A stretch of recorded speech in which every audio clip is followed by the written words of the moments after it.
Olá, sejam bem-vindos a mais um episódio da Escola por Trás da Escola. Eu sou Fernando Zago e hoje eu recebo um craque aqui. Eu quero falar para você que está aí no carro, está na academia, está dirigindo, pega a caneta, pega o papelzinho para anotar. Eu já estou com o meu caderninho aqui, porque hoje eu recebo aqui Edgar Antônio Dini Júnior.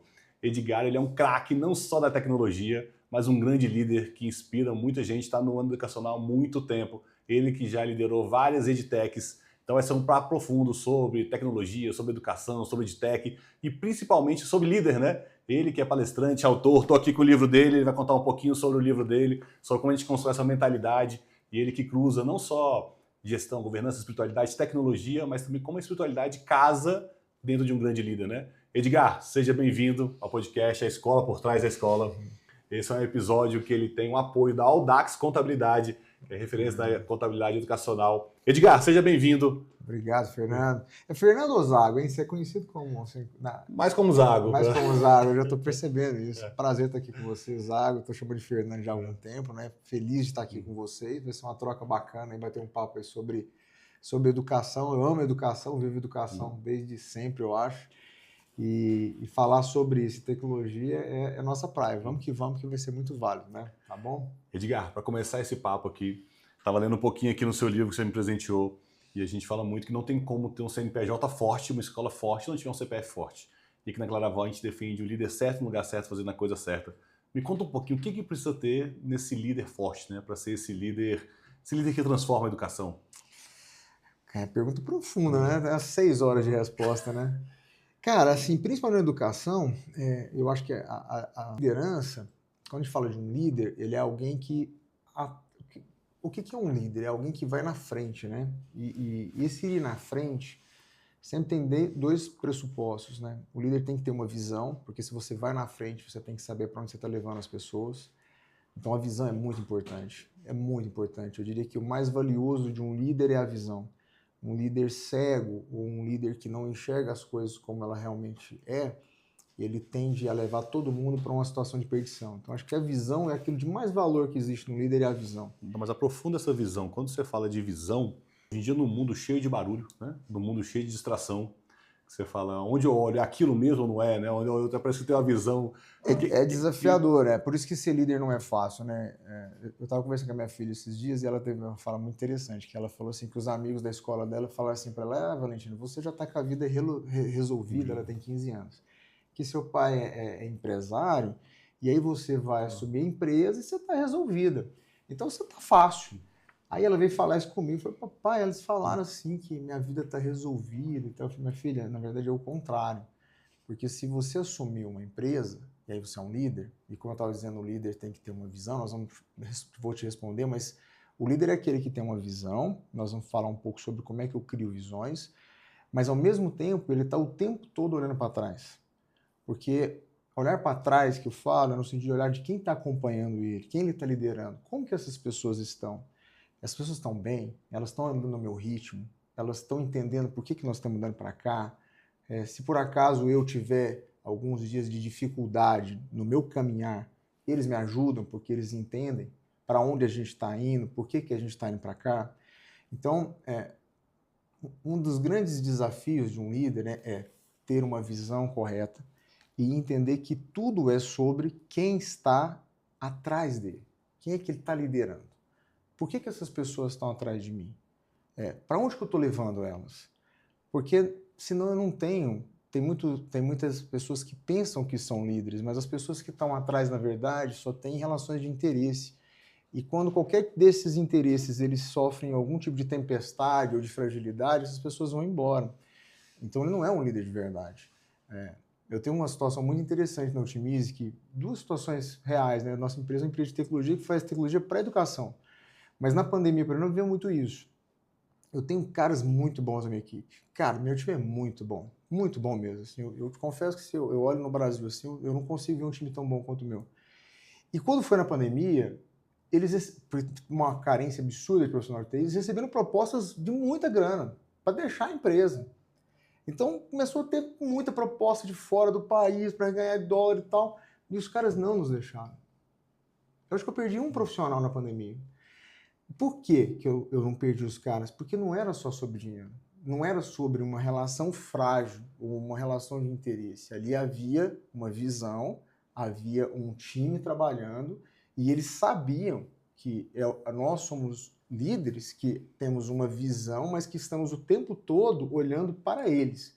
Só existe uma ideia de um líder quando eu estou lidando com uma equipe, né? Eu estou liderando essas pessoas e isso se faz com profundidade. Profundidade em que sentido? Eu tenho que entender a forma como uma pessoa a forma como uma pessoa funciona, entender que as pessoas têm as dificuldades dela em todas as dimensões, né? Na dimensão familiar, na dimensão emocional, o funcionário ou aquele cara que você está liderando, que é um colaborador seu, ele tem que entender que você está preocupado com ele de verdade. Falei, cara, esse cara realmente liga para mim. Esse cara, nos momentos difíceis, ele está comigo, né? Eu falo assim, ó, que uma boa forma de você entender isso é você usar o princípio da ovelha perdida de Jesus. Ele é maravilhoso, né? Porque quando você está liderando, Jesus fala assim, não, deixa as 99 ovelhas para ir atrás da ovelha perdida. Do ponto de vista corporativo, isso é meio estranho. Fala, pô, como assim? Você vai deixar 99 atrás de uma perdida? Geralmente, um cara que é corporativo fala assim, não, esquece isso, pega os melhores, eu vou pegar os melhores, vou trabalhar com os melhores, se você está com dificuldade, esquece. Um líder de verdade pensa diferente, ele entende que uma ovelha perdida, fazendo analogia, é alguém em dificuldade, é alguém que você está liderando e está passando por dias difíceis, seja financeiro, seja emocional, seja porque perdeu alguém que ele ama, seja porque ele não conseguiu criar uma espiritualidade e isso está começando a cobrar um preço dele. E aí quando você cuida dessa ovelha perdida e você fala assim, cara, vocês 99 andam, você já sabe para onde a gente está indo, vamos continuar andando, eu vou atrás desse cara. Isso você dá um recado para todo mundo. As 99 vão falar assim, cara, o dia que eu machucar, esse cara vai olhar para mim. Esse cara não vai me deixar. E isso cria um senso de coesão e de liderança real. E isso sim cria um time poderoso para fazer grandes transformações. E você trouxe aqui muito legal, né? Essa sua liderança à frente do seu time, mas até puxar e esticar essa corda um pouquinho, né?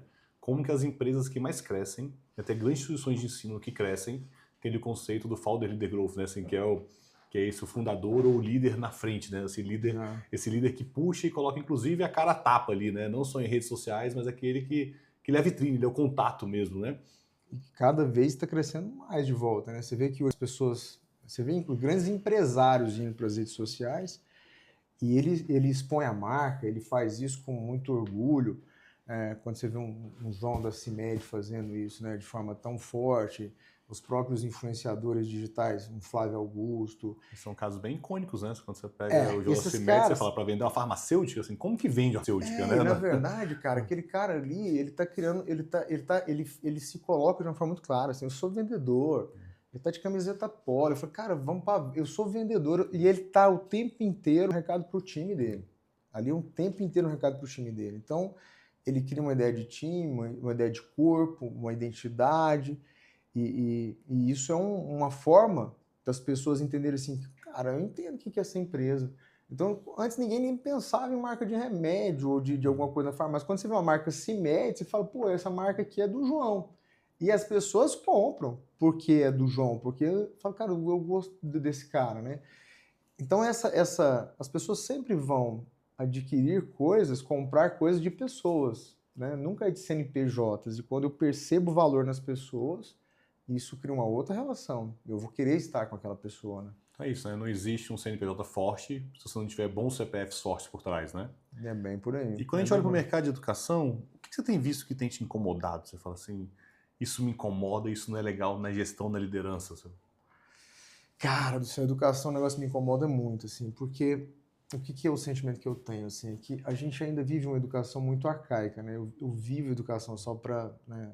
Assim, eu fui professor por 12 anos, eu fui coordenador, eu fui diretor de pós-graduação e pesquisa. Então, quando eu fiz meu curso lá atrás de computação, eu fiz ciência da computação, aí eu vim fazer mestrado aqui na UNB, eu fiz mestrado pensando, eu quero ser professor. Então, era um objetivo meu de vida ser professor. Depois é que eu acabei indo para o mundo corporativo, mas meu sonho era ser professor. Eu adorava ensinar meus amigos na sala de aula, eu adorava ensinar. Então, eu falei, cara, eu vou ser professor. Então, o ensino para mim é algo muito importante. Mas o que eu reparo que é a nossa maior dor no Brasil? É que a gente ensina por um processo formal arcaico, lento e defasado. E que a gente não está disposto a pagar o preço da mudança. Então, a sala de aula, para mim, hoje, ele é um grande desperdício, sabe, Zé? Um desperdício muito grande. Então, a quantidade de tempo perdido na sala de aula é muito alta, ao meu ver. Então, isso me incomoda. Eu tenho uma situação bem engraçada. Quando eu fui dar a minha primeira aula, eu peguei uma disciplina, era organizado o currículo lá, tinha banco de dados 1, banco de dados 2, e tinha uma outra disciplina que era a prática do banco de dados. No terceiro, então era 3 semestres, 1 ano e meio. Aí eu fui pegar o conteúdo, eu falei, cara, esse negócio não tem como dar esse conteúdo em 1 ano e meio, esse negócio aqui é coisa de...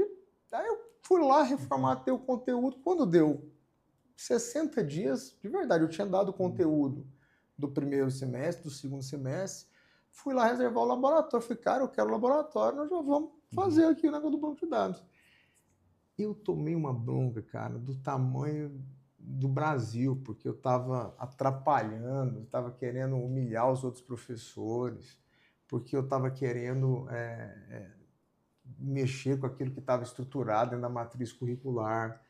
Isso acaba sendo uma coisa profunda, né? Cara, isso é o ensino do Brasil. É o ensino do Brasil. Então, assim, a gente precisa, o que mais me incomoda hoje é que nós precisamos formar líderes na educação que sejam corajosos o suficiente para fazer um ensino cuja o tempo da sala de aula seja muito melhor aproveitado, muito mais produtivo. E eu entendo que a produtividade do ensino do Brasil é tão baixa e isso é tão cultural que isso reflete na vida do brasileiro para sempre. A produtividade das pessoas ela é elevada se comparada com o brasileiro, né? Então, quando você compara com países mais pobres, a produtividade das pessoas é completamente diferente. E a gente muitas vezes confunde, né? Produtividade nem sempre quer dizer trabalhar muito mais. Tem muito mais a ver com fazer o certo da maneira correta. Ou seja, se eu fizer a sala de aula da maneira correta, de maneira efetiva, eu vou conseguir fazer transformações muito fortes. Então, o potencial que a gente desperdiça hoje, dentro da sala de aula, é o que mais me incomoda. Mas isso a gente tem uns modelos que eu acho que essa transformação vai ser rápida, viu? Porque se a gente for pegar no 4º trimestre, né, do ano passado, o EAD já despencou, né? 34% comparado com o ano passado. Tem mudança regulatória, tem uma série de mudanças.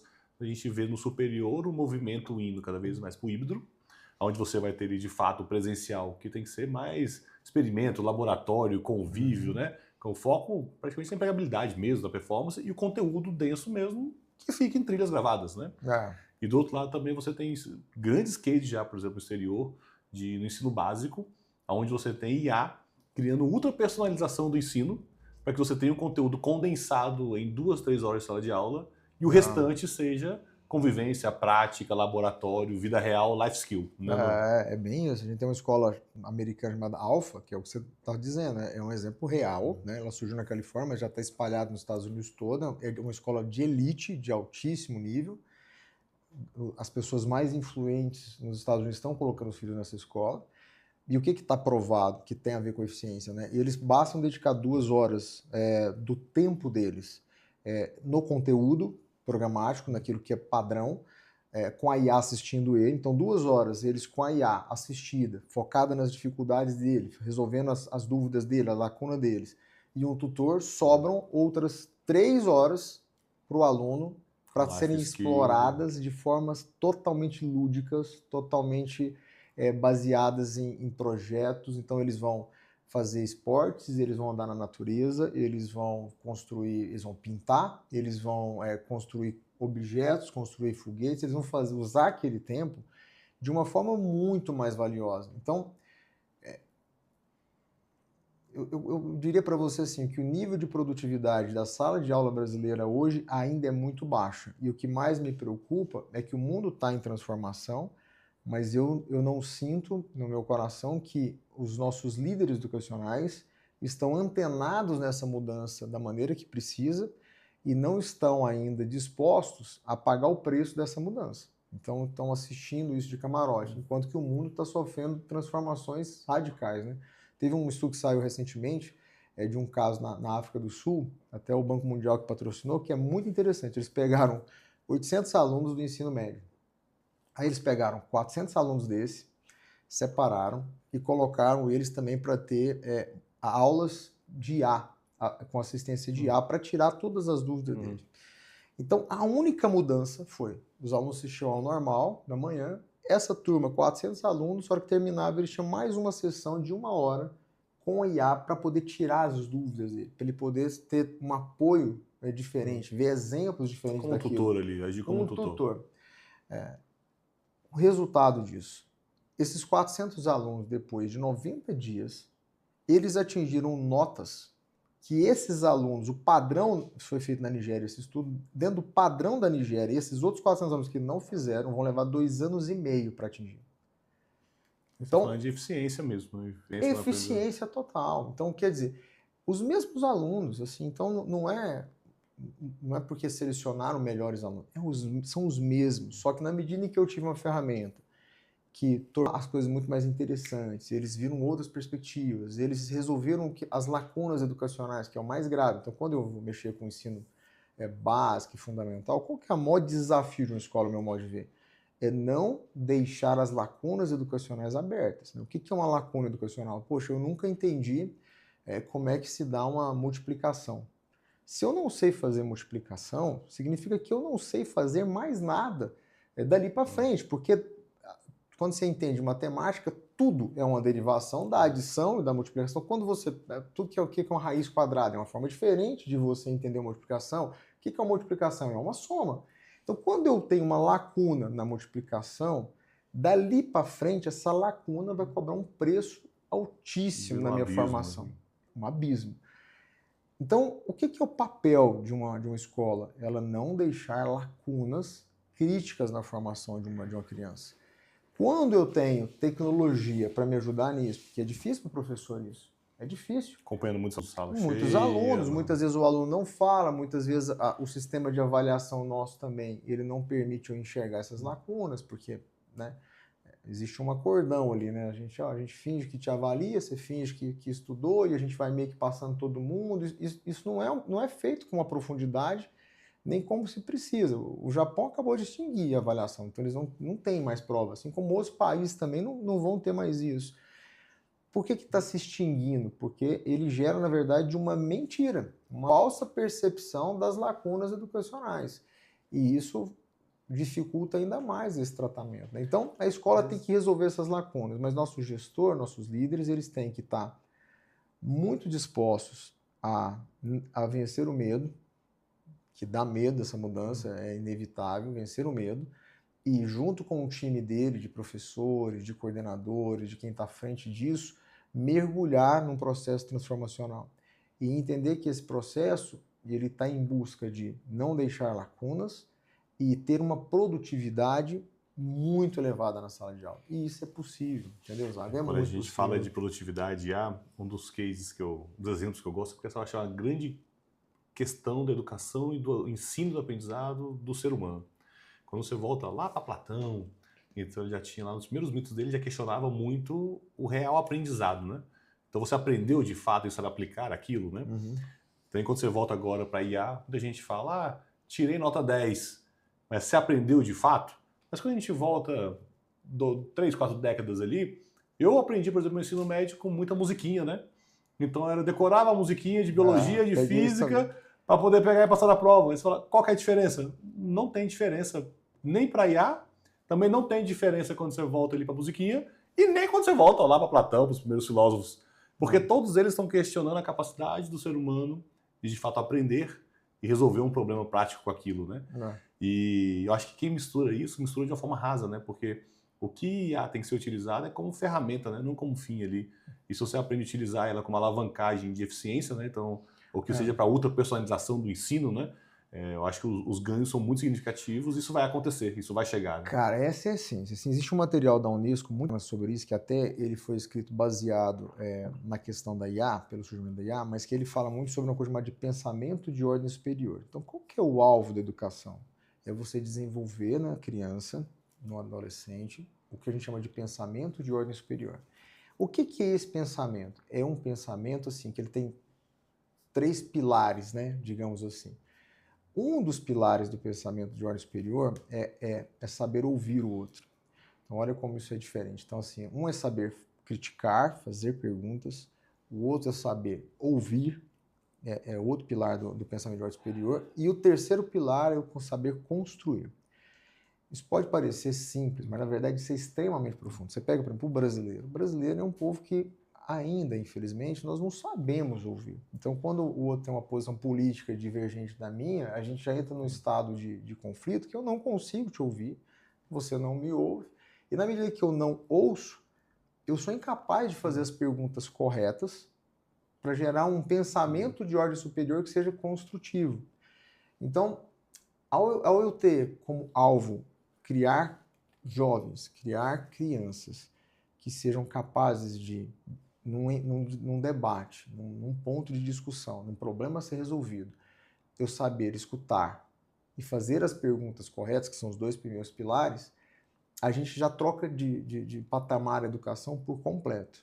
Eu já tenho um outro nível educacional. Então você pega é cultural, né? Você vai olhar as civilizações mais evoluídas, eles são muito mais capazes de ouvir, eles são muito mais dóceis no ouvir, né? Eles entendem que domina muito mais quem pergunta uma reunião. Como é que eu domino uma reunião? Não é falando, é perguntando. Quem faz as perguntas certas está dominando a reunião, porque ele vai escutar o que ele deseja como alvo final. Então, ensinar isso para as crianças já é algo muito importante. E a IA pode ajudar muito nisso, muito. E aí, a hora que eu vou construir soluções, a partir dessa discussão, essa construção também com a IA, ela é extremamente transformada. Por quê? Porque o conhecimento que antes eram específicos de alguns professores ou de algumas instituições, esse conhecimento hoje ele não é mais dominado por ninguém. Tem exemplos muito bacanas disso. Tem um professor que a gente foi fazer um evento em São Luís e eu ia palestrar. E um professor, um cara muito bacana, chegou lá e falou, Edgar, o que você está falando aqui de construção de soluções? Eu fiz. Aí ele foi montar um case dele. Ele dava aula na sexta, sétima, oitava série, e ele falou, não, eu fiz um desafio aqui para construir foguetes na escola.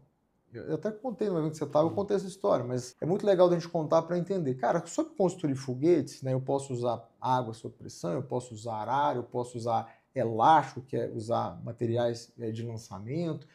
Ele falou, cara, eu vou deixar vocês livres, eu quero projetos. Ali ele colocou um alvo, ele colocou algo para ser construído. Cada time foi discutir, eles foram pesquisar, o que nós vamos fazer? Nós vamos fazer com ar, nós vamos fazer com elástico, vamos fazer com pressão de ar, o que você acha? Ele trabalhou ali a ideia de ouvir, ele trabalhou a ideia de fazer as perguntas chaves. Muitas disciplinas sendo realizadas ao mesmo tempo. Ao mesmo tempo, muita coisa. Ali a criança está pondo a mão naquilo, percebendo que o ensino, a educação faz sentido, gera resultado aquele negócio.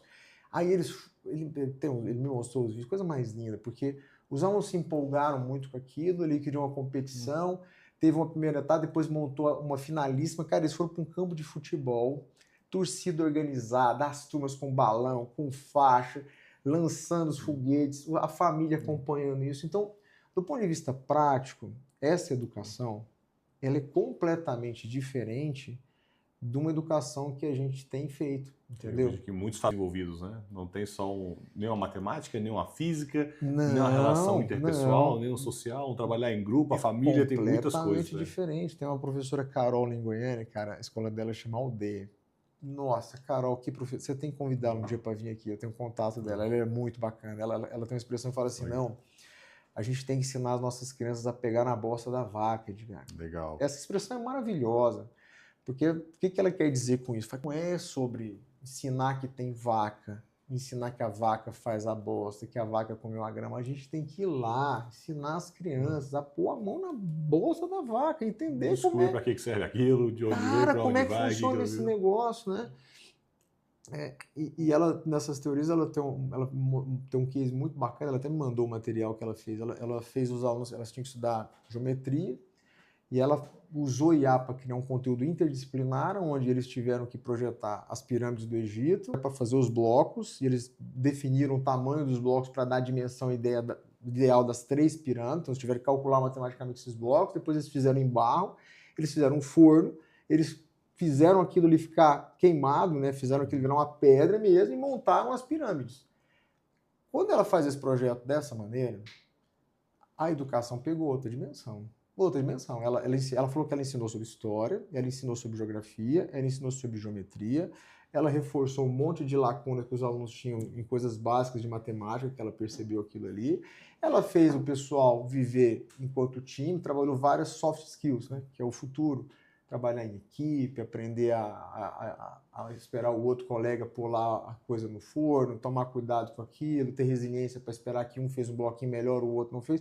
Resiliência, criatividade para fazer aquela montagem. Então eles aprenderam, cara, um infinito de coisas. Qual o valor disso para a vida dos alunos? Quanto é que ela consegue agregar para esses alunos quando eu comparo com o ensino de sala de aula, né, padrão?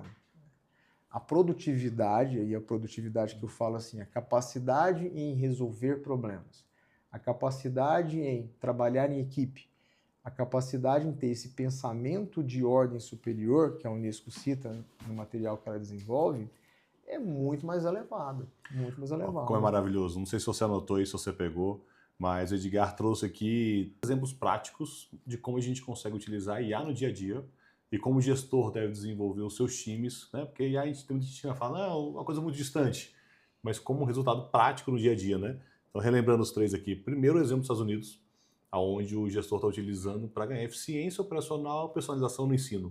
Então, ou seja, não quero suprimir nada do que eu sou obrigado a ensinar. Simplesmente eu preciso condensar aquele material, que é muito parecido com o que você falou que na sua vida como professor você entregava. Que é como que eu pego essa grade agora que eu tinha a semana inteira para entregar, consigo entregar ela em 2, 3 horas? Consigo. Para quê? Para liberar horário para fazer outros projetos mais complexos, mais práticos no life skill. Então, ou seja, eu não estou lutando contra ter que fazer nem o MEC, nem a grade de ensino, não estou lutando contra nada. Vou entregar 100% do que eu tenho que entregar. Muito melhor, inclusive. Só vou entregar com mais eficiência. Segundo exemplo, como que o lançamento de foguete. Como a gente consegue resolver muitos problemas da escola. E esses aqui são pontos legais, né? Que de fato ali, que seja com o chat GPT, no início de uma conversa, como você usa com ele como brainstorm, né? Assim, como ele pode chegar ao ponto de delirar, mas se você usar a parte criativa dele, você fala, como que eu envolvo a família nesse projeto? Como que eu envolvo uma outra matéria nesse projeto? Então, você trazendo aqui outras ciências, é um brainstorm que é super legal e pronto, super simples, te ajudam a construir isso, né? De forma criativa, como que eu engajo a minha família agora nesse projeto? Como que eu trago matemática ou física aqui para dentro? Ou como que eu trago material reciclado de sustentabilidade para dentro desse projeto que eu já estou querendo desenvolver? Então, ele vai te enriquecer o projeto. E o terceiro, a bosta da vaca, né? Igual você falou, como que eu só tinha uma ideia e o Prompt me ajudou a desenvolver e derivar essa ideia, né? A minha ideia era simples, mas ele ajudou a criar todo um projeto de ensino complexo, né? Então, 3 modelos práticos de como a gente faz isso no dia a dia. E assim, a IA é uma ferramenta, a gente sempre tem que entender isso. Eu só consigo tirar coisas boas de uma IA quando eu sou profundo, quando eu consigo olhar o que a Carol conseguiu fazer esse trabalho. Ela é profunda, estudiosa, doutora, uma mulher que estuda muito, muito profunda ela. Então, na medida que eu tenho profundidade, eu consigo extrair. E aí, a IA pode alucinar. Meu amigo, as pessoas alucinam o tempo inteiro, tá? Então, assim, quem é que faz o filtro? É você. Então, é obrigação do professor, assim como ao lidar com a IA, ele ter a capacidade, o discernimento de formatar aquilo da forma que um aluno precisa, assim como ele também vê muita bobagem na internet, ele vai ter que ter o discernimento para fazer isso, assim como tem muitas pesquisas. Gente, tem pesquisa científica que prova um monte de asneira no mundo, entendeu? Assim, se você quiser, tem pesquisa que prova um monte de coisas malucas no mundo. Tem tese para tudo, né? Tem tese para tudo, assim, a gente sabe disso. Então, a gente sempre vai precisar do professor, né? Cada vez mais, assim, eu tenho uma convicção disso, a figura da escola e a figura do professor, elas vão ganhar papéis mais importantes na sociedade. Porque a escola, ela cada vez mais é um ambiente de proteção socioemocional, né? Eu falo isso, eu tenho o Davi, meu filho, né? Ele tem 10 anos. Eu faço as contas das horas do meu filho. Ele fala, cara, E eu preciso de ter clareza que ele está protegido das telas e de coisas ruins as horas do dia dele. Pô, tá 6 horas na escola. Pô, já ganhei metade do meu dia. Tá no futebol, tá aqui, eu tô ganhando horas de proteção do meu filho. A escola, não tenho dúvida, o pai enxerga na escola um ambiente de muito além da educação. Ele enxerga um ambiente de proteção das emoções do filho, dos valores do filho dele. Então, é um ambiente muito além disso. E o professor, ele é vital nesse processo de cuidar dessa criança, de ser esse grande mediador, mediador de um pensamento de ordem superior, não um repetidor de conteúdos rasos, né, e padrões que não saem de uma teoria, não chega na bosta da vaca nunca. Né? E até nesse ponto aqui é um ponto interessante, e vou juntar aqui os dois blocos aqui, que um era o que você vê na educação que está quebrado, que podia ser melhor, né? Trazendo para o gestor, que é o nosso líder. O gestor dentro da escola, cada dia você vê que ele luta com aquilo que a família quer depositar na escola. É igual você falou, deposita uma série de confianças na escola, que não só a nota, não é passar no vestibular, é uma série de confianças. E muitas vezes eu vejo muito gestor lutando contra isso. Ele fala, a família está doente, está depositando um monte de coisa. A família está cheia de problema e deposita um monte de coisa. E o que a gente vem treinando as lideranças até é falar, você não tem que lutar contra isso não. Essa é a realidade das famílias e tem muitos comportamentos que paz no coração. É isso mesmo. Então, alguns processos nossos que a gente já está implementando, que eu acho muito legal de experiência do cliente, por exemplo, a família lá na admissão comentou que a filha veio para essa escola porque brigou com as amigas, sofreu bullying, está mudando de escola. Então, acontece muito. Então, o que a escola está recebendo? Ela não está preocupada com a nota nem no ensino. A primeira camada, ela está confiando, fazer amigos, fazer amizade, um novo círculo social. E quem vai ter garantia que entregou isso? A escola. A escola. Então, como que a escola tem processo para passar isso para naquele onboard dos primeiros semanas da criança, garantir para a família que está cumprindo o que ela contratou, porque o depósito dela era isso mesmo. Isso aí até casa muito, né? Quando a gente falou sobre liderança, né? Para liderança é entender de pessoas. Né? Quando uma escola entende que o pai ele está ali muito preocupado com o filho, e é todos os aspectos. Quando um filho ele sofre bullying na escola, isso causa muita dor no filho. Muita dor no filho. E se dói no filho, dói no pai. Dói muito no pai e na mãe. E essa proteção emocional, essa alegria do filho, quer ver o filho alegre, cara. A essência disso é isso. Então, você deixou o filho na escola. Eu gosto muito de ver isso. Meus filhos estão na escola que eu gosto muito dos dois. E eu deixo eles lá chateados de manhã cedo, aquela cara de burro. Quando você vai pegar eles estão lá alegres e tal. Eu fiz isso e fiz aquilo outro e tal. Então você vê que houve uma transformação de alegria ali. De alegria. Então houve um processo de construção. Mas quando o filho está passando por dificuldades, o exemplo que você trouxe, eu tenho certeza que a maior parte de mudança de filhos de escola ou são por pressões financeiras, a família não consegue pagar mais e vai ter que fazer um trânsito. E se ela vai fazer esse trânsito, ela tem muito medo. Do quê? Do filho chegar num ambiente e ser rejeitado. Ele não ter amigos. Qual que é o maior medo de uma criança? Não ter amigos. Não tenha dúvida. Assim, se você pega o que é um adolescente, qual que é a maior busca de um adolescente? Tribo. Um adolescente, muitos deles usam droga, não é porque ele quer a droga, na verdade ele tem em busca de amigos. E como a única tribo que aceitou ele foi uma tribo que usa droga, eu falo, cara, eu tô dentro porque aqui eu preciso de ter amigos.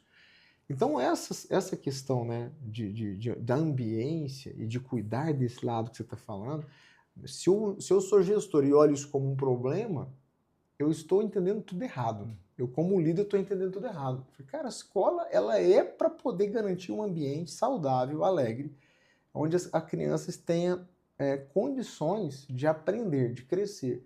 Se você tirar se você tirar de um adolescente o conceito de tribo, ele vai sofrer muito. E nesse sofrimento, a produtividade educacional dele vai lá embaixo. É inevitável. E isso, para mim, é um sintoma muito claro. Muitas escolas que a gente atende, elas trazem, eu estou na guerra de preço e meu concorrente está roubando por conta de um preço um pouquinho menor. Eu falo, não, a culpa está em você, a culpa é sua, porque o seu valor é muito maior do que ele. Só que você que não conseguiu demonstrar nem para sua família que estava aqui, nem para a família nova, o seu valor de verdade. Então você perde na guerra de preço. Até você trouxe um fator de a família, a economia está caindo, mas a educação cada vez mais aumenta o faturamento transacional da educação. Por quê? Porque cada ano que passa as famílias investem mais em educação. Então, se você está na guerra de preço, você tem que olhar para dentro de você e falar: o que eu estou fazendo de errado? O que eu tô fazendo de errado? Não é só meu concorrente. Por que ele está conseguindo atrair lá? Por que ele é mais leve, mais rápido? Ou por que ele está conseguindo atrair, sendo que eu falo que eu sou melhor do que ele? Meu ensino é melhor, minha qualidade é melhor, minha infraestrutura é melhor, e mesmo assim eu estou perdendo ele. Então é hora de olhar para os processos, olhar para dentro da sua liderança e falar... E tem algo, né, cara? A gente sabe que tem, né? Quando você não está fazendo, tem algo que você está deixando de fazer, né? Ou que você não está enxergando. Então, não existe essa história, nunca existiu, de que a culpa é do mercado, a culpa é da crise, nunca existiu. Sempre é um líder, voltando ali na nossa origem, que não tem a visão correta da realidade. E aí, como ele tem a visão turva da realidade, ele acaba contaminando todo mundo que está debaixo dele para uma direção errada. Quando eu vou com uma briga de preço, ou um pessimismo, o mercado, as coisas, eu estou conduzindo meu time para o lugar errado. E aí, eu conduzir meu time para o lugar errado, morre o time e morre você, e morre todo mundo que está na escola. Morre o negócio, morre tudo. Morre. É por isso que eu falo para você, assim, quem é líder, né? A gente tem que estar se colocando em ambientes que nos permitam. Como é que eu tenho uma visão mais apurada do que está acontecendo? Eu tenho que me colocar em ambientes de aprendizagem, eu tenho que estar fazendo trocas valiosas, eu tenho que estar... eu costumo dizer assim, né? Você tem que ter um diamante, mas para você conhecer um diamante de verdade, eu tenho que girar o diamante. Eu tenho que pegar o diamante e olhar ele de diferentes faces. E um dos erros que a gente comete é que às vezes a gente começa a crescer um pouquinho na vida e enxerga uma faceta do diamante. E aí eu paro. Só que aquela visão é só um lado. Às vezes do outro lado o diamante tem vários aspectos diferentes que eu não estou enxergando. E como é que eu giro o diamante? Como é que eu começo a ver os outros lados, os outros brilhos, os outros reflexos? É por outras pessoas. Eu preciso conversar com o Fernando porque ele está vendo um lado do diamante que eu não vejo. E aí, na medida que eu converso com as pessoas certas, eu me coloco no ambiente certo, eu enxergo facetas do diamante que são vitais para mim ter uma visão clara de para onde eu vou levar o meu time. Né? Legal, você trouxe 2 pontos aqui que eu acredito muito, que são fundamentais para o desenvolvimento de um líder. Primeiro é a ambiência. Então você tem que estar em locais onde tem pessoas que fazem aquilo acontecer e que acreditam e estão mostrando resultados de fato, comprovam o que acontece. Então a Claraval, uma das coisas por ser um clube, é para isso, para a gente ter gestores que fazem acontecer. Para você não ficar naquele seu achismo, no seu mundo, de falar, não dá, porque o ser humano, quando ele está no ambiente, olha para alguém e fala, se o Edgar faz, eu também faço. Sou amigo do Edgar, porque o Edgar consegue fazer, mas eu não consigo fazer. Então, se ele consegue fazer e eu consigo ver o passo a passo que ele faz, eu vou lá e começo a acreditar que eu consigo fazer. É a primeira camada para dar conta. Mas para chegar aqui também tem a segunda camada do ser humano, que esse seu exemplo do diamante, de girar o diamante, para mim, muitas vezes a pessoa se impede de fazer isso, que tem as duas coisas que o ser humano erra, que é por ego e por ponto cego. Então, ponto cego, você fala, ela não consegue ver mesmo. Ela não consegue ver, ela precisa de um retrovisorzinho para conseguir enxergar. E o segundo é o ego. O ego é estar tão alto que eu acho que eu sei tudo, zerei a vida, é isso, estou vendo tudo. Você falou, já estou vendo o diamante, acabou. Então, você já chegou nesse ponto, você não aprende mais nada. Então, você não consegue ver a grandeza que está do outro lado e muitas vezes você não consegue ver o ponto cego. Então, a falta de um retrovisorzinho simples vai você fazer um movimento errado, bate o carro, acabou, capotou, já era. E é muito real. É muito real o que você falou. E é bem assim, a vida é sobre isso. Assim, se eu não enxergo as coisas como de fato elas são, e a verdade é que é sempre uma busca isso, né, Fernando? A gente nunca está enxergando todas as faces do diamante. Nunca vai chegar lá, né? Mas toda vez que eu enxergo uma face nova desse diamante, e eu aprendo com aquilo, e eu coloco aquilo em execução, eu dou um passo. Eu dou um passo importante. E essa consistência na evolução, essa disciplina, ela também é muito influenciada pelo ambiente. Por isso que a ambiência é tão importante. Né? Então, quando eu estou num ambiente de pessoas... De crescimento, de prosperidade. Crescimento, de disciplina mesmo. Né? A disciplina é tudo na vida. Qualquer coisa que eu for fazer na vida, eu tenho que ter disciplina. Né? Eu tenho uma coisa com meus filhos que é bem bacana. A gente todo início de ano faz metas, né? E a gente escreve mesmo e tal. E aí eu faço o seguinte com eles, eu não deixo eles desistirem no meio do ano. Então, minha filha foi aprender violão, aí deu 3 meses, ela, não, porque tá difícil, não sei o quê. Eu falei, não, a meta é 1 ano. Então, assim, a gente só conversa se você pode trocar o violão daqui a 1 ano. E aí vai. Aí passa aquela barreira ali do início, que aí a disciplina que vai trazer, a constância que traz, ela começa a ter resultados. E aí quando ela começou a ter resultado não parou. Ela tá lá, firme. O Davi, a gente colocou meta para ele no ano passado, ele tinha que ler 5 livros. Era meta, na marra. Começou primeiro na marra. De repente, gostou da série do livro. Não. Ele leu 16 livros, mas o começo era o quê? Era meta, era disciplina, era aprender um hábito, era incorporar uma forma de fazer. Aí depois que eu peguei aquilo, aí isso virou um prazer, eu vi resultados, eu vi que aquilo faz bem para mim. Mas existe essa fase, né? Essa fase, e aí essa fase, o ambiente sempre é mais forte que o ser humano. Sempre ele é mais forte. O ambiente define o homem, né? Então você fala assim, o que significa o homem para o espaço? Significa assim, cara, eu vou para o ambiente mais hostil possível. Então é um ambiente que vai me fazer crescer muito. O homem teve que crescer muito para ir para o espaço. Muito. Então, o ambiente sempre ele vai moldar o homem. E aí eu tenho que entender que eu tenho que me colocar em ambientes que às vezes são hostis, não no sentido de ser ruim, mas de serem desafiadores, para que esse ambiente me molde, me faça ser melhor. E isso é muito importante.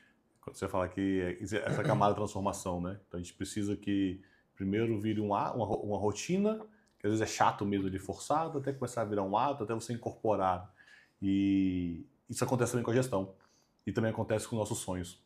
Trazendo o que a gente traz aqui na Claraval, o que a gente ajuda os gestores até no dia a dia, é muito em cima de uma tese, uma pesquisa da Clau, que ela foi feita na Universidade da Califórnia. Ela existia a camada dos sonhos. Então todo mundo sonha. Só quantos sonhos nossos não saem do papel? A maior parte deles. Como que a gente transforma um sonho numa meta? Se você já pegar, você fala, peguei meus filhos e escrevi, já aumenta significativamente a probabilidade disso acontecer. Se você pega e torna isso público para o seu time, se compromete com quem está em volta, já aumenta estatisticamente a probabilidade de você atingir a meta. Se você torna isso público mesmo, saindo do seu time, uma meta pública compartilhada, então lá em casa a gente também faz os filhos, e você olhar no meu Instagram, tá lá compartilhar as minhas publicamente. Que é porque é só que o fato de compartilhar publicamente já gera um outro nível de comprometimento. Outro envolvimento. E aqui na Claraval a gente chega no próximo nível, que é que se tem alguém para te cobrar, só de você saber que tem alguém que vai te cobrar, aí de fato é o nível máximo da capacidade de se atingir uma meta.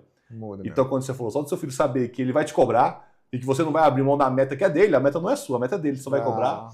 E é isso que no final do dia a gente faz com os gestores lá. Então quando a gente está na operação, ajudando a bater palma ou beliscar, é isso que a gente faz. Né? Falar, a meta era sua, o sonho era seu, a meta era sua. Eu vou te ajudar a chegar lá. E nosso principal papel é, a cada 15 dias, a cada mês, te ajudar a bater palma porque conseguiu e beliscar o que não foi. E na verdade, esse a cada 15 dias que vocês fazem, vocês estão gerando neles hábitos, uma cultura transformacional, um ritmo, entendeu? E aí vai chegar uma hora que eles vão perceber e falar, cara, dá resultado mesmo. Sim. Puxa vida, é minha filha, né? Não tava, de repente, nossa, toquei a primeira música. E depois você começa a virar um hábito, a gente vai soltando, a gente começa a pegar outros problemas. Ou você começa a criar novos hábitos, né? Novos hábitos. Edgar, você fala muito da camada de pessoas, o seu livro é sobre pessoas, né? Então, alcançar a sua consciência, inteligência. E então você está muito na camada de um líder que está muito no humano mesmo, né? Na inteligência emocional. E do outro lado, o seu principal business é um ERP, é um software, que muitas vezes coloca as coisas em caixinhas, em processos, né?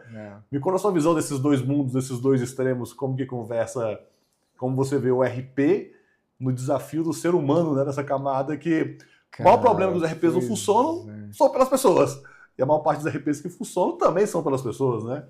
Isso é louco, cara. Porque assim, ó, por que eu fui fazer computação? Né? Eu era muito tímido. E aí, geralmente é um perfil de quem mexe com o computador. Ele imagina a conta que a gente faz na cabeça. Hoje quem vê esse comunicador, palestrante, eu não via que lá por trás tinha... Cara, coisa muito tímido. E aí você pensa, o que o cara fala? Não, eu vou mexer com o computador, ok? Aí eu, o computador, e aí eu vou conversar pouco aqui com as pessoas, né? E vai ser melhor.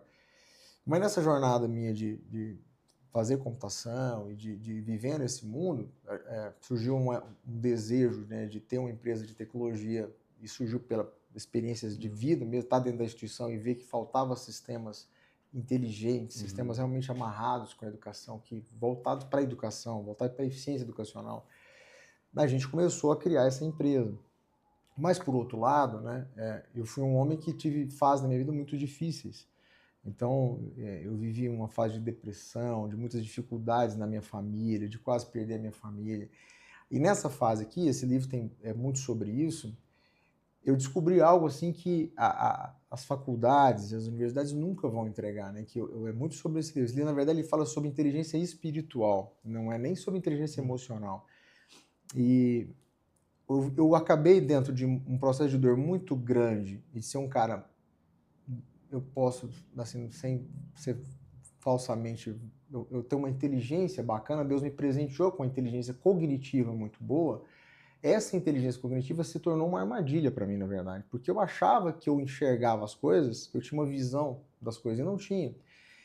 E isso foi fazendo com que eu me perdesse enquanto homem, me perdesse emocionalmente. E aí eu tive um grande encontro com Deus nessa etapa da minha vida. E aí foi muito louco, porque quando eu comecei a aproximar de Deus, eu comecei a entender e criar uma relação profunda com Deus, com o Espírito Santo, e de uma forma diferente de fé mesmo, uma fé viva, eu vi minha vida transformando de uma forma muito assustadora. Mas, novamente, assim, aí eu olhei para aqui e falei, cara, o que aconteceu comigo aqui? Como é que pode isso, assim? Eu senti uma mudança muito forte em mim. Eu falei, é como se fosse uma nova pessoa, né? E aí eu comecei a pesquisar sobre isso. E aí, nessas pesquisas, eu descobri uma mulher chamada Dana Zohar, que me inspirou muito, que ela escreveu um livro sobre inteligência espiritual. E essa mulher era uma referência, ela já foi Nobel em economia, ela dava aula no MIT, hoje ela está numa universidade grande da China, uma grande professora lá. E eu fui ler o livro dela e falei, cara, esse livro dessa mulher aqui tem algo muito bacana. Porque o que ela constatou, né? E me marcou muito, que ela fez uma pesquisa, na época a mais recente, a gente tem aparelhos que medem as ondas do cérebro de forma muito precisa.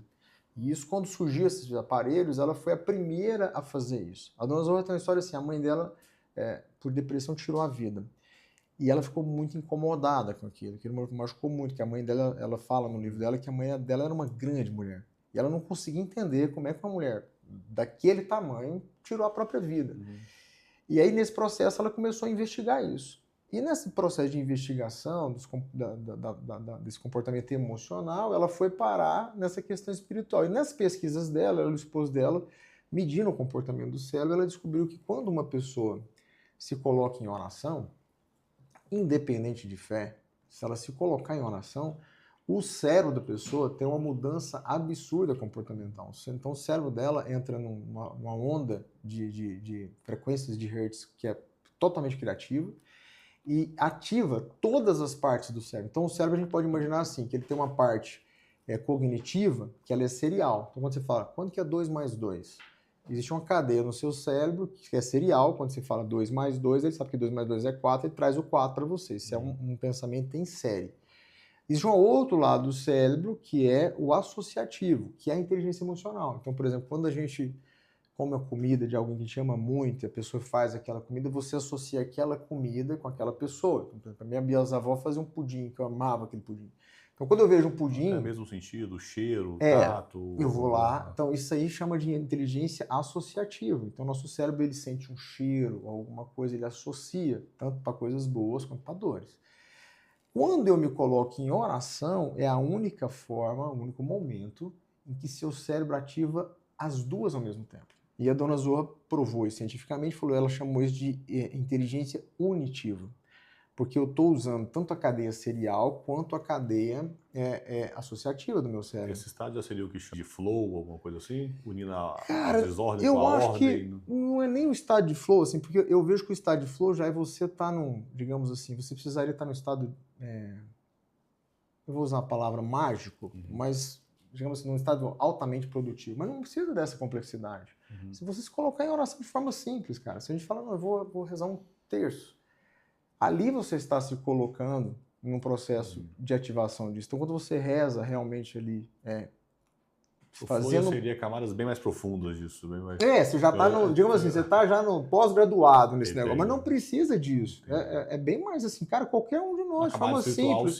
Se você faz de manhã uma oração ali, aquela oração você está atingindo esse momento. É claro que se você ora 1 minuto, você fica 1 minuto com a inteligência unitiva. Mas quando você começa a rezar muito, você começa a trazer o mundo espiritual para você como algo muito mais forte, essa inteligência, ela cresce muito. E aí é onde eu me surpreendi. Eu falei, cara, mas eu não via isso antes. Então, assim, o que é legal da conclusão dela, né? Que ela até traz uma outra constatação, que quando a gente está nesse estado, o sistema límbico nosso está muito ativado, e o sistema límbico está associado às memórias longas. Por exemplo, quando você faz uma experiência espiritual profunda, por que aquilo marca tanto as pessoas? Porque você foi feito para ser assim. Então, quando você está em oração, que você vê algo forte, aquilo vai ficar nas suas memórias mais profundas. E isso é para você sentir a presença de Deus na sua vida. Então nós somos, é como uma tartaruga, né? Você enterra uma tartaruga ali, ela nasce ali numa praia, a mãe enterra os ovos. Cara, a tartaruga nasceu, ela foi feita para buscar o oceano. Você pode pôr pedra, você pode virar ela, pode enterrar de cabeça para baixo. Na hora que ela sair, ela vai buscar o mar. E nós, seres humanos, fomos feitos para buscar Deus. Então, é por isso que o nosso cérebro funciona assim, o nosso sistema límbico, existe um ponto de Deus aqui atrás da gente. Então, nós fomos feitos para buscar Deus. Então, quando eu rejeito essa inteligência espiritual, rejeito a minha relação com Deus, eu sou como uma tartaruga que nasce na praia e começa a andar para a terra. E aí eu começo a sofrer muito, porque eu começo a sentir falta daquilo que eu fui feito. Então, eu tenho um oceano de recursos, de possibilidades, e eu estou caminhando para uma terra seca. E aí, de alguma maneira, quando eu percebo essa jornada de que existe Deus, eu começo a andar de volta. E aí não tem jeito, você vai ter que andar de volta, cara. Você vai ter que, se você anda 1 quilômetro para dentro ali, você vai ter que andar 1 quilômetro de volta, você vai ter que começar a atravessar... Revisitar por onde você passou, né? Então... e voltar para aquilo ali, até encontrar esse oceano. Mas esse livro é sobre isso, ele fala sobre inteligência espiritual. Basicamente, ele tenta despertar uma consciência de que somos feitos por Deus e para buscar Deus. E quando eu entendo isso, a minha forma de entender, até a minha governança emocional, ela muda muito. Ela muda muito. A minha capacidade de entender as outras pessoas muda muito. A minha percepção de mundo muda muito. E eu acho que isso é fundamental para um líder que quer liderar de verdade as pessoas. Muito bom. Você comentou aqui sobre rotina, disciplina, trouxe essa inteligência. O que está por trás do Edgar? Como que é essa rotina do Edgar no dia a dia? De quem já conseguiu passar um pouquinho e crescer, Cara, né? assim, a minha rotina é bem simples, assim, porque eu tenho, assim, a gente serve na igreja, a gente participa de alguns projetos de acampamentos que eu gosto muito, até falando um acampamento que a gente acredita que é para formar líderes, então a gente tem uma rotina assim, mas assim, uma coisa do dia a dia que eu gosto muito é o terço. Então, para mim, o terço por que o terço para mim é muito poderoso? Porque ele é meditativo, ele te ajuda a acalmar, te ajuda a colocar as coisas em ordem. Então, assim, eu estou trabalhando, eu sinto que eu começo a ficar agitado.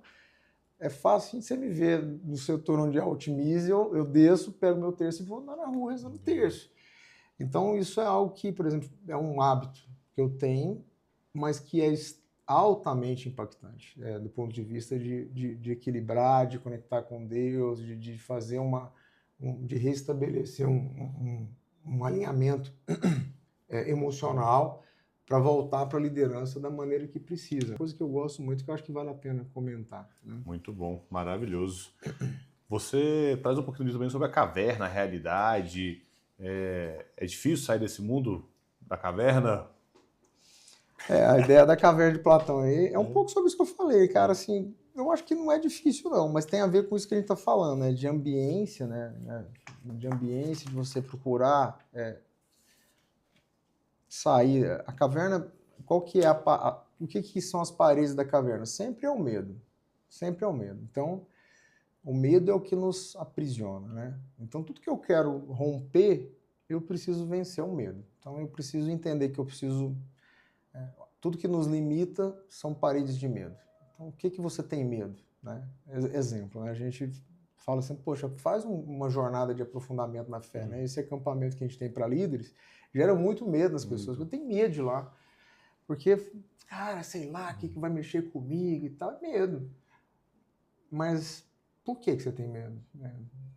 Qual que é o medo? Como é que, de alguma maneira, te aproximar de Deus te gera medo? Gera medo por quê? Então, o medo é uma barreira importante nisso. Sair da caverna, a primeira coisa é entender quais são suas paredes do medo, né? Isso lá é de todo grande líder, né? Quando a gente vê uma escola que não cresce, quando a gente vê um líder que não desenvolve, por trás dele, normalmente ele está preso nos medos deles, né? Porque a gente até comenta, você fala, mas cabe mais 200 alunos. Aí no final do dia ele fala, mas tá difícil pro professor. E aí trazer professor bom e formar o professor. Aí você fala, não, mas é possível contratar gente boa, é possível formar, é possível desenvolver.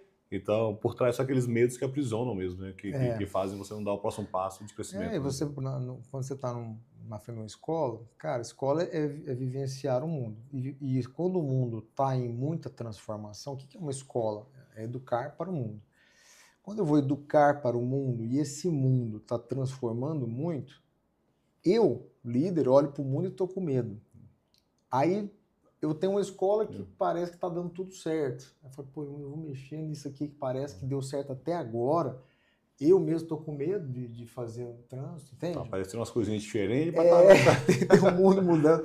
Mas eu vou falar, tem que sair da caverna, meu amigo. Tem que sair da caverna, tem que achar as pessoas certas para você conversar, tem que sair dessa caverna urgente, porque a transformação ela está cada vez mais acelerada. A expectativa sobre a escola, sobre o gestor e sobre o professor, ao meu ver, ela está crescente, está crescente. E não é uma expectativa sobre conteúdo mais, é uma expectativa diferente. Né? O que você espera de um professor? Você espera que ele ensine seu filho a decorar conteúdos, é sobre isso, sala de aula, que ele seja o papa, né? Cara, é inspiração, né? As crianças se inspiram naquele... Ele é um líder dentro de sala de aula ali. Mas muito. Então, assim, a gente tem que romper com esse medo e mergulhar na transformação. Na verdade, é o contrário. Eu falei, cara, tá mudando? Então deixa eu aprender logo o que está mudando, deixa eu ser pioneiro na mudança e fazer dessa crise uma oportunidade para mim poder fazer uma escola. Eu tenho que ser o mais rápido em fazer a escola do futuro. Eu acho que a grande sacada é essa. A oportunidade de IA, ela muda uma coisa muito da mentalidade. Eu já tive muitos times de dev, já tivemos muitos programadores dentro de casa, só que uma coisa que a IA tem trazendo de forma significativa foi o que você falou, quem sabe a regra do negócio é quem está na ponta. Então não adianta nem muito, a IA não é só para o gestor nem mantenedor, na verdade a IA tem que nascer lá dentro da ponta e também não é coisa, é do menino da TI, não, tem que ser do dia a dia, é ferramenta para quem está na ponta entende do problema, entende do modelo de negócio. Né? Então cada vez mais a gente treina os líderes de como que eu consigo levar essa camada de tecnologia não para a área de TI, mas para a área de negócio, para a área dentro da gestão, da direção, dentro da sala de aula, né? Para que ele use isso como ferramenta, né? Eu digo, como ferramenta, você comentou o seu livro, né? Seu novo eu, ele está à venda? Consigo encontrar ele? Consegue. Assim, eu vou pedir para vocês fazerem assim, pelo Instagram, porque esse livro eu fiz uma primeira edição e esgotaram. Aí eu pedi agora uma nova versão dele. Mas aí quem tiver interessado... Mas você já manda o seu Instagram aí. Vai no Instagram, que aí eu vou indicando para vocês ali um caminho para poder fazer. A gente vai marcar o Instagram do Edgar também aqui. Isso. Chama ele lá que ele se vira para mandar para você. Aí eu consigo mandar para vocês um livro. Mas vale muito a pena. Eu tenho testemunhos lindos desse livro. Cara. Lindos. Muito lindos. Assim, de pessoas que desenvolveram uma nova consciência sobre as dores que eles estavam passando, sobre a falta de entender o comportamento, né? Enquanto criação dele, enquanto criatura. Cara, quando eu me entendo bem como criatura, fica muito mais fácil de eu me relacionar com o Criador, né? Bom. E me conta um outro pra gente, na nossa reta final aqui, um livro que tenha mudado a sua gestão. Quando a gente fala de escola para escola, que livro você indica? Já indicou o seu aqui, mas me indica um outro livro. Que livro que você fala, cara, esse eu li e mudou uma chave, né? Eu vou indicar 2 livros, então. Tem um livro que eu gosto muito, chama Empresas Feitas para Durar. Esse livro é muito bom. Você já leu esse, não? Não. Esse livro é sensacional. Esse livro é de um cara, um americano, que ele pesquisou, se eu não me engano, são as 200 empresas nos Estados Unidos que conseguiram passar por décadas, se eu não me engano, são 50 anos, sem decaírem, né? Sem caírem. Então, são empresas que passaram por várias décadas, várias crises, vários governos. Se transformaram, se mudaram o seu negócio. Sempre persistindo e crescendo. E ele foi entender o que tinha de especial nessas empresas. E lá eu aprendi coisas que eu valorizo muito. Uma delas que ele fala assim, que é muito legal, que essas empresas nunca trouxeram gênios de fora, né? Eu vou conseguir contratar o CEO tal, e esse CEO vai chegar aqui, vai fazer Nunca foi sobre isso. Então essas empresas, ela tinha uma cultura muito assim de... O CEO sempre era alguém de dentro, alguém que entende a cultura, entende o funcionamento, entende o processo. E essa é uma das coisas que você aprende lá. E você vai aprendendo como essa ideia de visão, ela é muito importante para nortear essas empresas do futuro. Então, Empresas Feitas para Durar é maravilhoso. Esse cara, inclusive, eu não estou lembrando aqui do nome dele agora, do autor, mas ele faz um evento nos Estados Unidos que é referência global do ponto de vista de gestão. E tem um outro livro que eu gosto muito, que é O Poder do Agora, que aí já é um livro mais de gestão pessoal, mas que é muito poderoso também do ponto de vista de eu entender como a minha mente trabalha, né? Esse livro me impactou muito sobre produtividade, Poder do Agora, ele trabalha O muito... Poder do Agora. Ele trabalha muito sobre, assim, o quanto do seu tempo você vive no passado e o quanto do seu tempo, né, você vive no futuro. E todo o deslocamento do momento, ele, de alguma maneira, ele gera uma improdutividade muito alta. Então ele tem uma abordagem muito Faz muito bacana sentido, né? Porque sobre viver no isso. passado, você está remoendo ali. Viver no futuro, você está vivendo ativa. E é o mal do mundo hoje, né? Quem vive no passado, o que é uma depressão, geralmente? A depressão é você sofreu dores muito profundas no passado que te causou tanta angústia, tanta coisa que você desanima, você acha que não vale mais a pena a vida, ao ponto de querer tirar a própria vida. Geralmente a pessoa depressiva, ela está vivendo em dores que ela viveu e ela não consegue sair daquilo. Já a ansiedade eu estar com muito medo do futuro, eu fico o tempo inteiro, e se acontecer aquilo, e se isso não der certo, e se aquilo... Paralisado. Também é improdutividade, né? Então quando você consegue dar poder para o seu agora, para o seu momento, e você consegue ter isso de uma forma mais efetiva, você tem um nível de entrega muitas vezes maior que as pessoas. Esse livro traz coisas interessantes, assim, que como as pessoas hoje são muito ansiosas e muito depressivas, quem consegue entender bem isso e trabalhar o agora, elas tendem a ter muito sucesso, porque ela é muito mais produtiva, entendeu? Muito mais produtiva. Bom, maravilhoso. Edgar, foi um prazer receber você aqui, foi um prazer. Foi meu. Ajudou muitos líderes, que você cresça também inspirado pelo Edgar, pela trajetória dele, né? Como você comentou, foi alguém que já foi no fundo do poço, voltou, levantou e hoje está crescendo, prosperando, né? Que você cresça com a educação, transformando a educação, impactando a educação. Foi uma alegria ter você aqui. A alegria foi minha. Parabéns pelo projeto aí. Você pode ter certeza que você está atuando, né, Zago, num lugar que é crucial. É crucial, assim, a gente lidar com a educação no Brasil, em particular. Se existe uma razão para o Brasil ainda não ter alcançado o que pode, é porque a nossa educação, e aí, cara, não tem conversa, é sobre nós mesmos, é sobre quem está na gestão, quem é professor. É nós. Nós temos que entender que ao tornar essa sala de aula muito mais produtiva e efetiva, a gente vai transformar o país, né? E aí quando você traz o projeto que você está fazendo, olha como é lá na escola, por trás da escola, isso é muito legal. Essa ideia que você tem de criar um ambiente para os gestores, cara, isso é muito bacana e vai gerar resultados extraordinários, extraordinários. É só fazer com disciplina e com tempo, que isso aí é imparável, vai ser muito bom. Muito bom, conto com vocês nesse crescimento, conte com a gente também para expandir o crescimento de vocês. Vamos contar. E você, como é um homem de fé também, conte com as suas orações, né? Vamos junto nessa jornada. Vamos sim, vamos juntos, tá bom? Obrigado, meu querido. Obrigado. Foi um prazer.